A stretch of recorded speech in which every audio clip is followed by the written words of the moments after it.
Hello and welcome. Here we are on the Chakra Meditation Podcast. And today I have a guest for you, Rebecca Doring. Now, Rebecca is the founder of a podcast. Inner Critic Freedom is the name of the podcast. And honestly, that says a lot about what we're going to talk about today. Rebecca is also a yoga teacher, a meditation teacher, and an energy worker. And I cannot wait to get into this conversation because I feel like we all have an inner critic that really can sometimes get in the way of our lives and what we want to do. And so I'm really delighted to welcome you. Thank you, Rebecca, for joining me today. Thank you so much. I'm so excited to be here.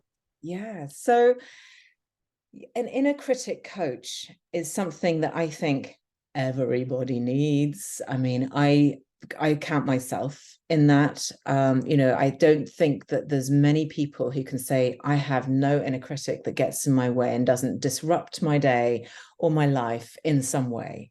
So this is a fantastic little niche that you have found because I just think it's like super necessary and relevant to everybody. But how did you get into this? Because I mean, how did this begin for you? Yeah, well, it began because I myself was so deeply affected by my inner critic. Mm. And it started, I didn't become a coach or a meditation teacher or anything. I didn't have that desire growing up. What I had a desire for, or I had a knowledge exactly of how my future would go, I knew with certainty that I would become a pastry chef. And I knew that from 8th grade, and all of my friends were jealous because I knew what I wanted to do with my life and they were, trying to figure it out. So I went on to go to the Culinary Institute of America and learned baking and pastry after I graduated from high school. And in that experience, I was so deeply a perfectionist, which being a perfectionist in the baking and pastry world works very well Yes, because it it's does. demanded. Yeah, Absolutely. Yeah. right. So it helped me in a lot of ways learn how to create perfect pastries, quote unquote. But inside, it caused so much suffering where I would there were times, or there was an experience. I made my very first wedding cake. A friend of mine had invited me to do that. And I brought this wedding cake to the venue. My mom was there with me, and I was totally in knots. And she said, like, we need to get a picture. And I did not want to get a picture. And she's like, no, we have to get a picture. This is your first wedding cake. You need to do this. Mm. So I did. And in the picture, I still have it. You can see my hands are in fists. My shoulders are up high near my ears. I look like the picture of stress with a strained smile because the whole time, all I was seeing were the flaws of that wedding cake. And I felt like this was a failure, even though this was a win. And Yeah. so that desire to feel better from that was what propelled me into this world step by step. After I graduated from pastry school, I felt even more burnt out and disconnected from myself, even though I hoped that following this path, doing this thing that I loved, baking, would bring me greater happiness. It very much did not. Mm. So I kept inching my way, searching, still loved baking, still wanted to be in that industry. And then something more life-changing happened where my father got diagnosed with terminal cancer. And in that moment, my life hit a crossroads.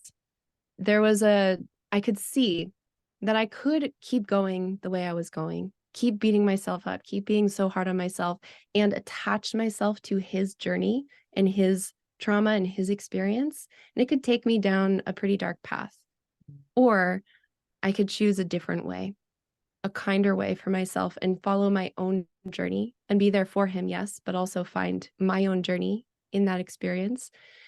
And that is what I did. And that in that moment, someone mentioned massage therapy to me, and I was like, huh, I need to do that. And I had no idea why, but I felt compelled to go to a massage therapy school discovery workshop. And as soon as I walked in, the teachers entered the room And I could feel this calmness, this groundedness in their presence. And I felt so different than that.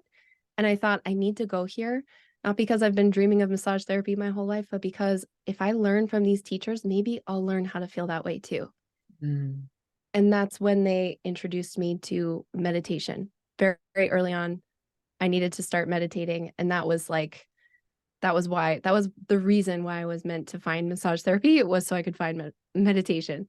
And then from there, it was a stepping stone, becoming a yoga teacher, energy worker, stopping massage therapy and switching into having an online business where I help others, particularly wellness professionals, yoga teachers, people like me, who massage therapists who want to do more in their businesses, but the inner critic, self-doubt, imposter syndrome can keep us frozen. Yeah. So that's it in a nutshell. Oh, I mean, that's such a journey, and I love that. I think it speaks to so many different. It will speak to a lot of people, and that we have this ambition, and you think, yeah, I can do that, and it resonates particularly with me, and I find it very funny because before I started doing the Chakra Way as a full-time business, I too was a caterer. I was a cook. Ah. And so I would cater weddings and I would cater dinner parties and, what have you. And whilst I loved the creative part of it, and I loved that, the food bit of it, if you like, the stress of actually putting on and making it perfect, I was exactly the same. It was so much hard work and it was so stressful. And my organizational brain, I'd be going to bed at night thinking about lists and envisaging everything. And it was a lot of good lessons in it, because it made me understand how visualizing how you want a day or a thing to go actually really helps it. And if I hadn't spent the hours and hours that I did visualizing the sequence of events, how the wedding, food and everything was going to go, I don't think it would have happened at all. Oh my But gosh, yeah. I was so happy to give that up, Mm. focus on this thing. And I just think that parallel is really funny, that we were both in food and now we're both like full-time yoga teachers, coaches, doing energy work. It's fantastic. Oh gosh. So this inner critic work, this is the big nub, isn't it? I think we all have this imposter syndrome in our careers, in our lives, in our relationships as well. There's a lot of people that I work with who have this very deep sense of like, I'm not being enough or not being worthy. And that's, very, very common way of thinking. And we get in our own way so frequently with our thought patterns. And it is just that thought pattern. And usually it's something that somebody else has given to us. There you go, have that as a thought in your life for the rest of your life, and I'm going to walk away and forget about it forever. Yep. um so how do you zero in on this work with the inner critic? Because freedom from that is freedom from a lot of the stuff of life that we don't want to carry with us. How do we even start? Yeah, the first thing, the step one is something that I learned in meditation, and it's something that is the tool that I give all of my students. And I tell them, if you walk away with nothing but this one thing, this will help you. And it is getting curious, shifting into curiosity. We cannot be judgmental and curious at the same time. And I find that curiosity is the antidote to judgment.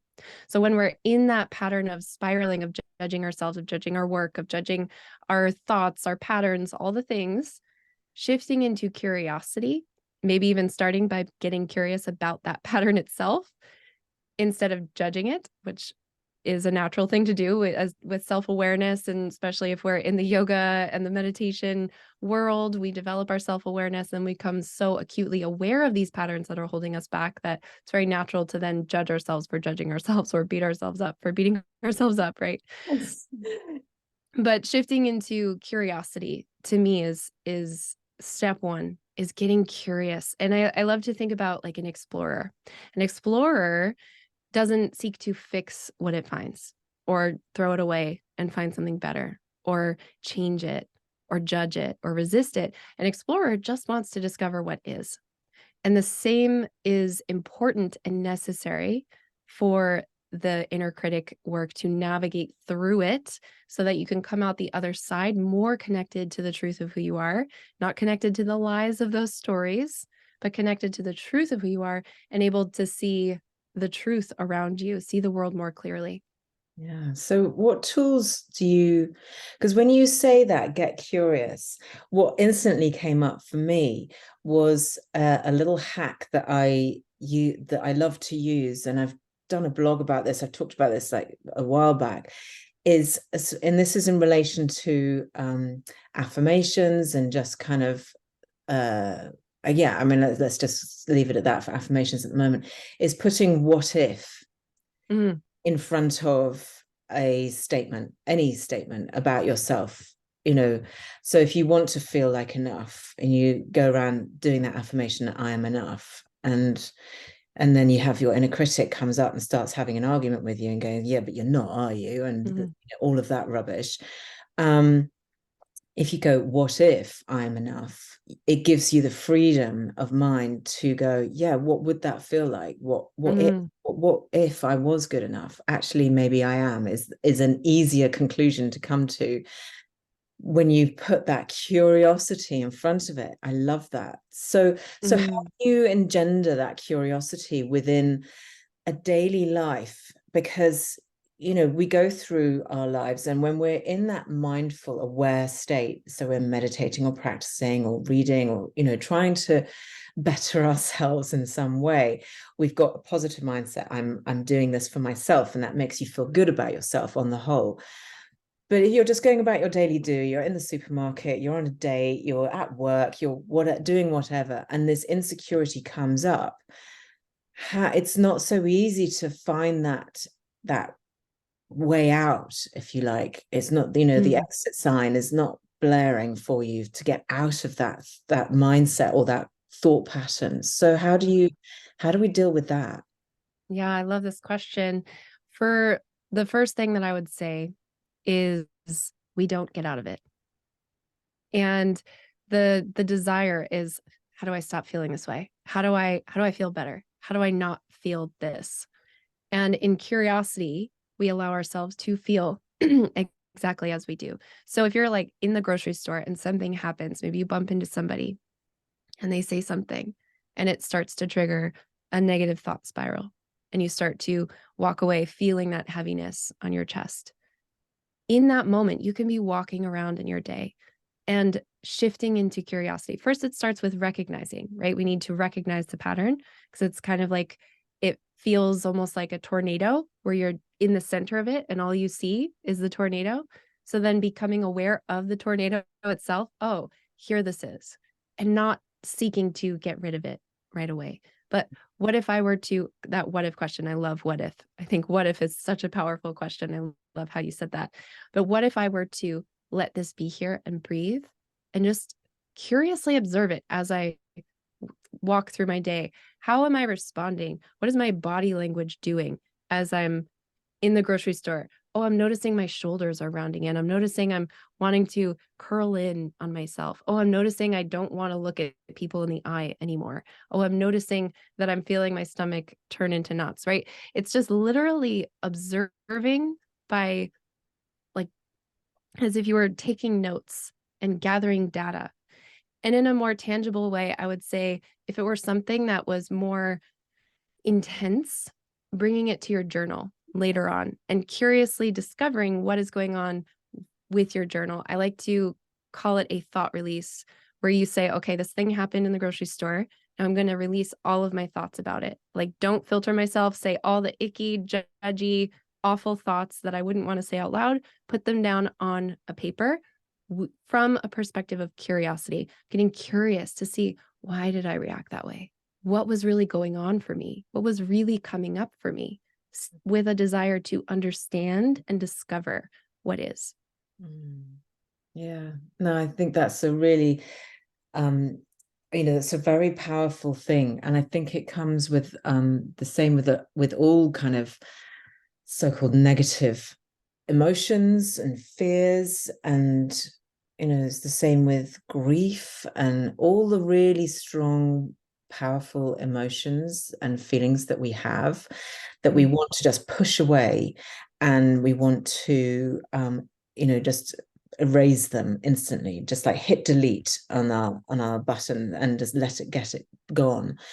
But in fact, what we have to do is simply sit with it and allow it to be. And then that's when it loses its power, isn't it? That's that just sort of observership of it, just seeing it rather than being in it. And I think when you know that you can just observe it, but that's in itself is quite a tough call sometimes, like even just taking yourself, understanding it. Yeah, I'm feeling like this. But when you've got all of those emotions going on for yourself, and the inner critic, let's just stick with this, I'm not enough. And because that can be relevant to so many different situations, there's such a deep-seated belief in that and we've got so many other stories in our back of our mind that will pop up at the opportune moment and confirm that for us.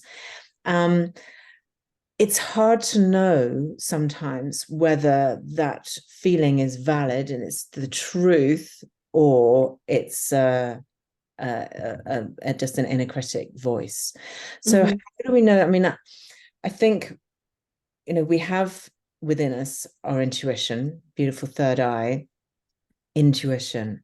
How do we know what is intuition, what is inner critic? Because there's subtle shades within all of that inner voice, and that inner voice of the intuition and the inner critic, they sit pretty close to each other sometimes. Because they both come from inside. So we don't sometimes know what to trust. So how do we go about distinguishing?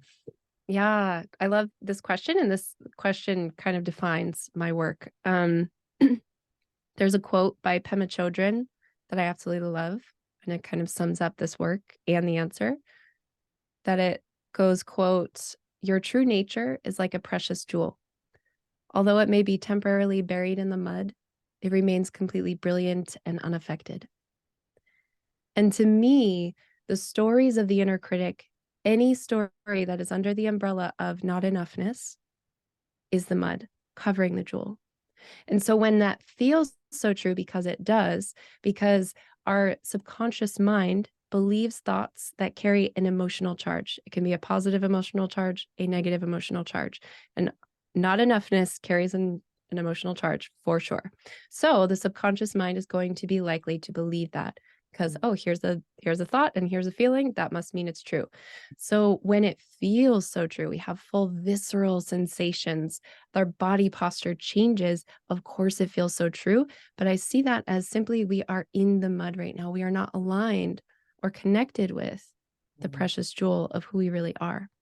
When we're in intuition, when we're connected to our inner wisdom, that's when we've sorted through a little bit of the mud and we've found that truth. And those thoughts always feel expansive. They feel better. They feel they are life-giving. They're hope-giving. Any thoughts that leave you feeling like shutting down, feeling hopeless, feeling terrible are signs that it is part of the mud and not the truth. Just because it feels like it's true doesn't mean that it's true. And I love to make it even simpler, that if it feels so terrible, the reason it feels so terrible is because it goes against your true nature. That's why it hurts so much, because it goes so deeply against the truth of who you are. When you find things that feel better, when you read a quote that speaks to you, when you find a beautiful practice like yoga or meditation that helps you feel more alive, that's bringing you closer to the truth of who you are. And that's why it feels so much better. I love that. I'm just going to let that one sink in for a bit, because you're absolutely right, obviously. And again, it comes back to that awareness and just sitting with that feeling and going, how does this feel?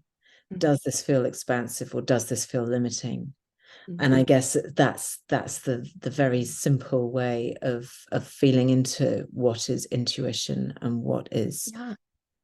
you know. And I will add a caveat to it, because the whole feelings of I'm not enough or not enoughness is a part of the human condition. I remember a yoga training. I was in a teacher training. I went into this teacher training. It was a part of a 300-hour teacher training. So it was many different teachers. I assumed that they had all been, lifelong teachers and could all do all the poses I couldn't do, and assumed that I was the only one who wasn't worthy of being there, wasn't enough, and everybody else had their things figured out. And I assumed that. Went into it thinking that I was the only one who felt like not enough. And then on day 2, we had a satsang where we were all sitting around starting to open up. And suddenly I started hearing every single person share a very similar story in how they felt not worthy, how they felt not enough, how they were anticipating that they were going to be the only ones who weren't good enough and everybody else would be have everything together and be amazing teachers. And that was the first moment in my life where it dawned on me that I wasn't the only one who felt that way. And that was perhaps just a human condition. And now, through my work of researching this, of studying this, of living this and practicing it for so long now, I fully believe that it is the human condition, and it's merely a pattern of survival tools at a young age. It's just what the human mind does to cope with things at a young age. We assume that when bad things happen, we are the reason, because we are the universe in our young minds when we are early and developing. And those patterns stay with us throughout our lives. And to me, the greatest work is shifting out of believing those patterns and finding the beliefs of the truth. And so when we're first starting doing this, like you said, if you start repeating I am enough, it can actually feel quite terrible, because it goes so against some inner beliefs that are going on.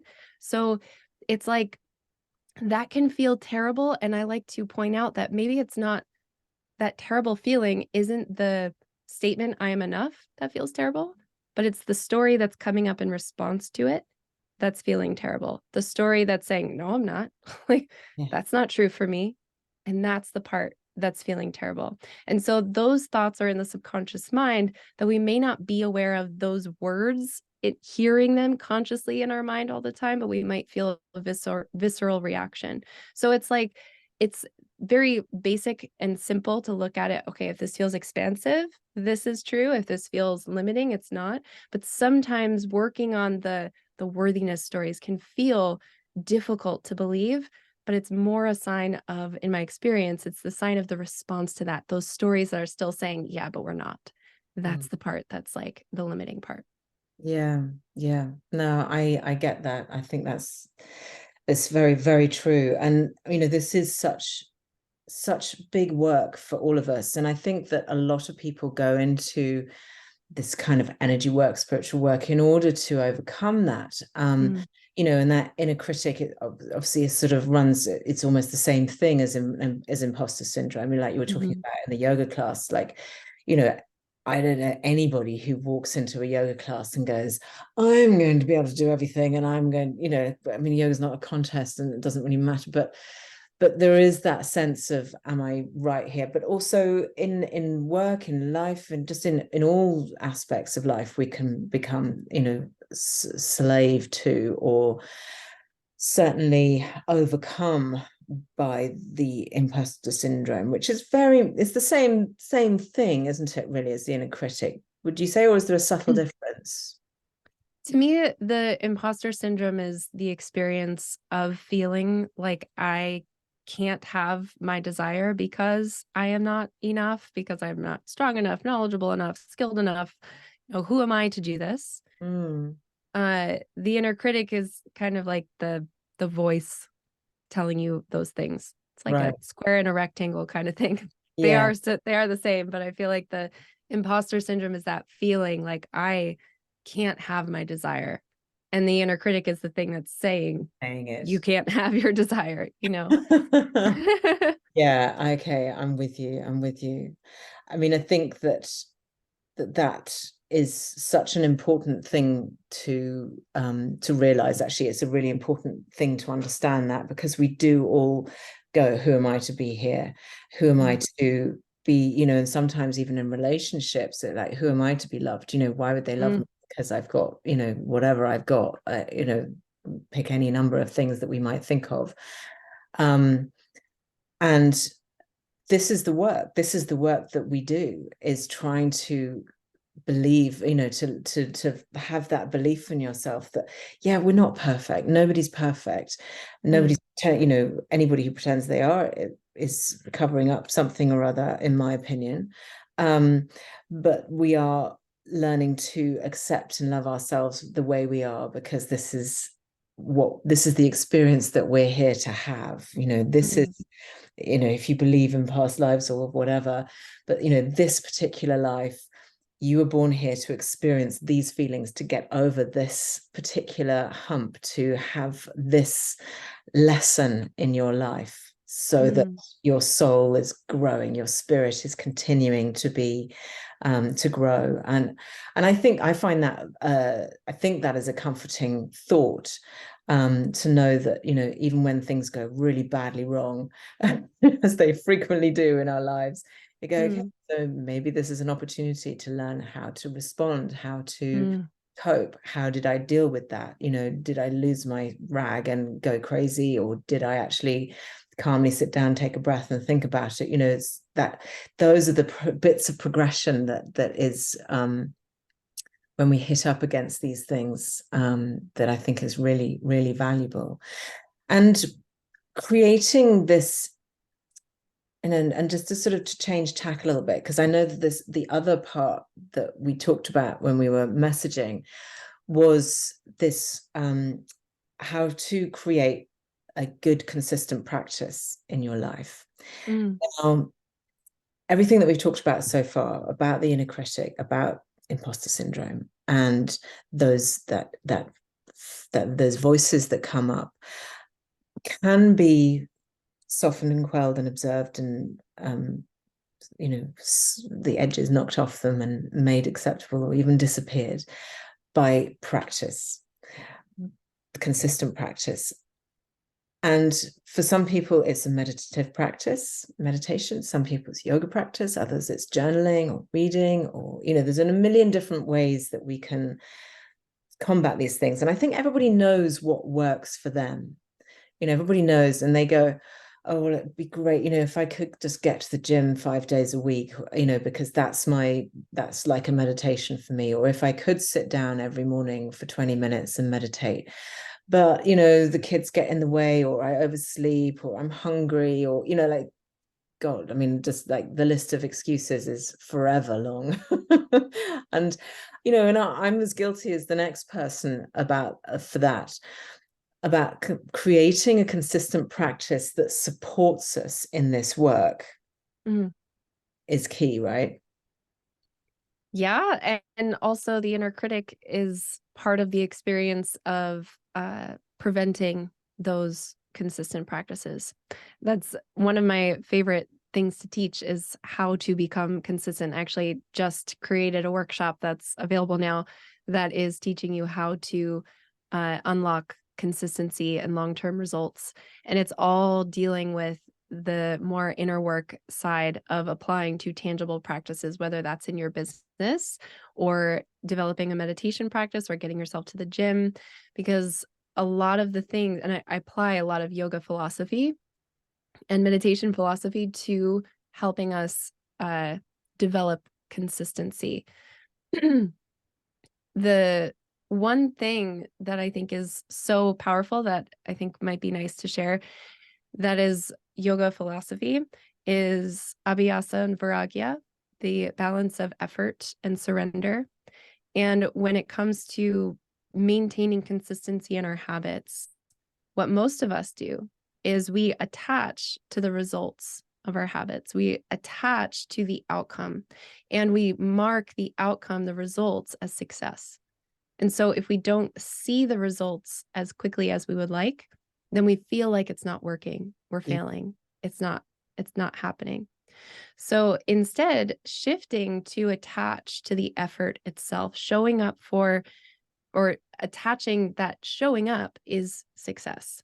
Showing up for your meditation today is success. Showing up for the gym today is success.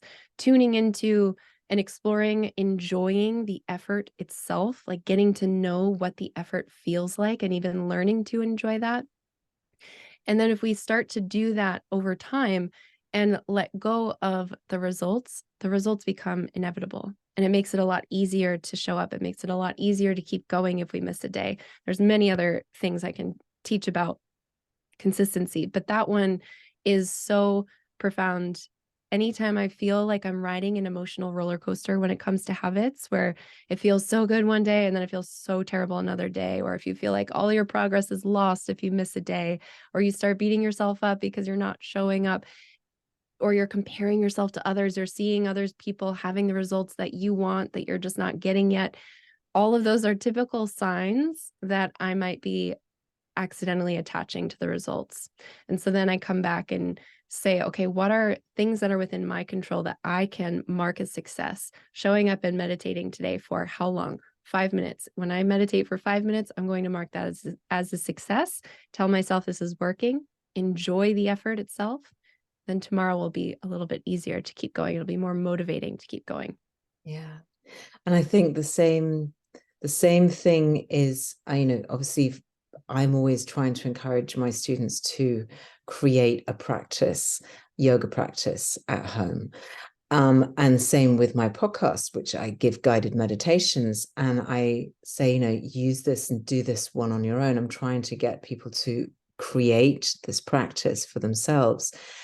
And I think that is the most difficult thing to really get going. And I know probably, if I think about it, I reckon probably maybe 10% of my students do a yoga practice on their own.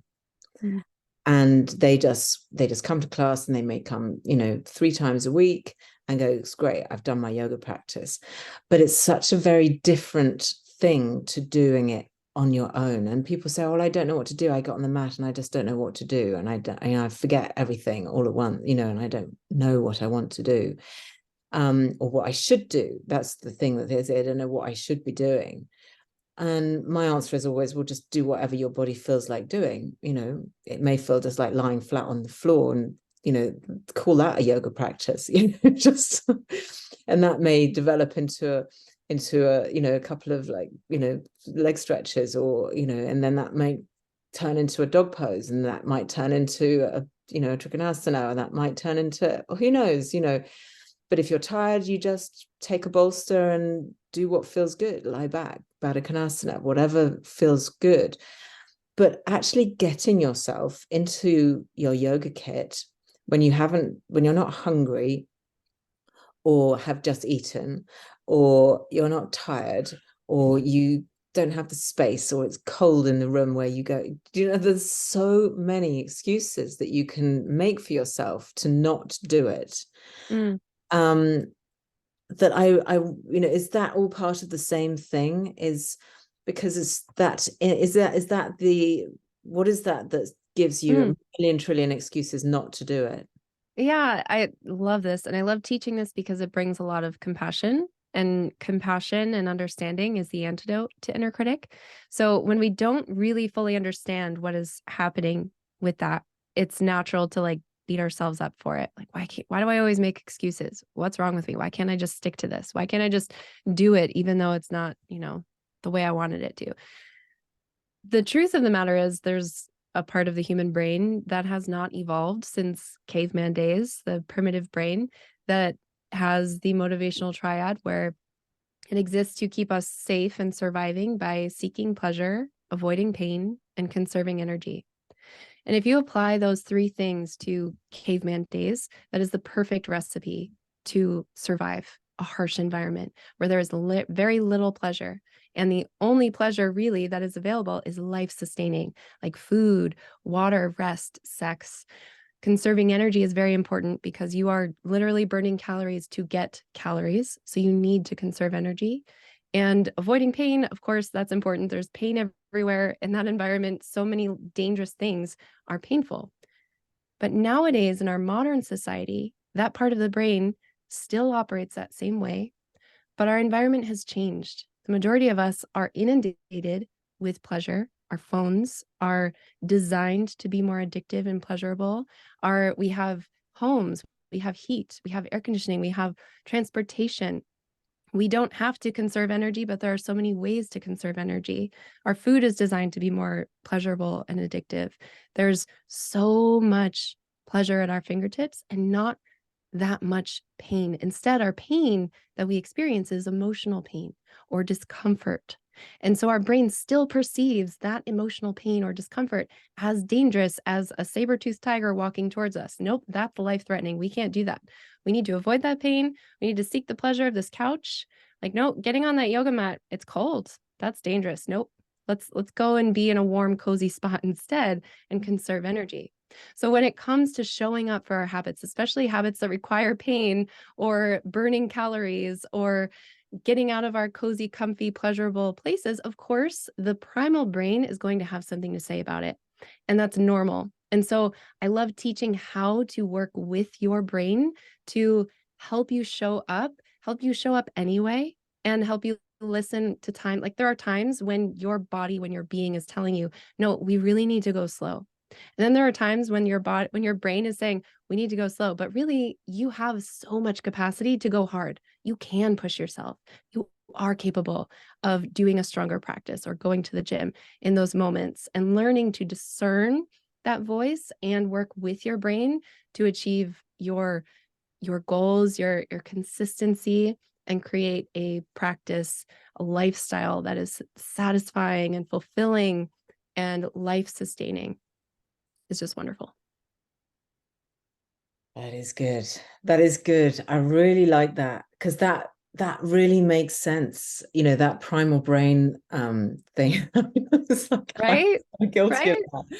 Like crawling out of my like this morning I woke up and I was so cozy in my bed, and I had to get up to go and teach a client, and I was just like, that's the only thing that's going to get me out of bed, is because I have to, because there's a job to do so.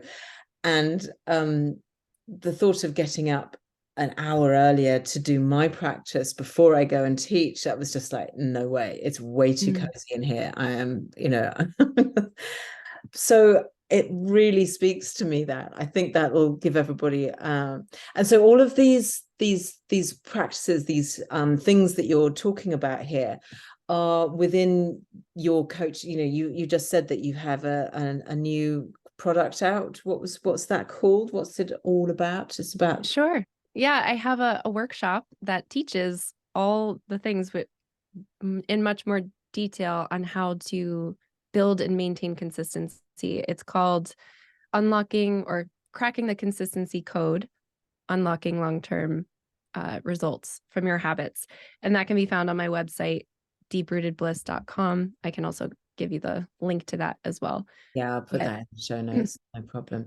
And I think that the thing is that, but you know, this consistent practice thing, it isn't just about, you know, getting on your mat to do a practice or meditation or going to the gym. It's about showing up for yourself in so many ways, like showing up in your business, in your work, in your relationships, in your, you know, with your kids, with your family, you know, all of the big things in life that we kind of like, oh, duck away from. Oh, I can't be do that, you know. And it's a really interesting thing. As soon as you begin to understand the psychology of how your brain is working, it makes everything so much more manageable, because you just kind of believe what your brain tells you. It's the same with the inner critic. You know, the inner critic says something and you're like, oh, well, I thought it, so it must be true. Right. Right. And yet when you start questioning, like first step is curiosity. Second step for me is questioning, like questioning our thoughts, questioning these automatic thoughts, the negative ones, all of them. We start to see that they're not, oftentimes it's not true at all. And when you really start to pay attention to your thoughts as if you were listening to a person narrating your day, you can see how contradictory they truly are. And as soon as you start to do that, it's like, oh, wait a second, here I am attaching my entire identity to these thoughts and feeling like I'm broken in some way, or there's something wrong with me, or why can't I do these things? And you start to understand that, wait a second, maybe it's just because I have a normal human brain. Maybe it's just because I am a human being having a normal human experience. Maybe it's time that I learn how to give myself that slack and that grace and navigate through those challenges to create the life that I want. Because I have a message for you, the listener, that you are capable of so much more than you think. And the desires, I am a firm believer, after achieving and creating desires in my life that I had zero evidence for, and in fact, so much evidence proving to me how I could never have it, that now I'm a firm believer that if you have a desire in your heart, even if it makes no sense, even if it's the craziest thing to you, if it's a desire, it is meant for you. And question the thoughts that tell you otherwise. Do the work to keep showing up for that and create the life that you're longing for. Beautiful. Thank you so much, Rebecca. You've been so interesting and so inspiring. And I want do please go and have a look. Deeprootedbliss.com is Rebecca's website.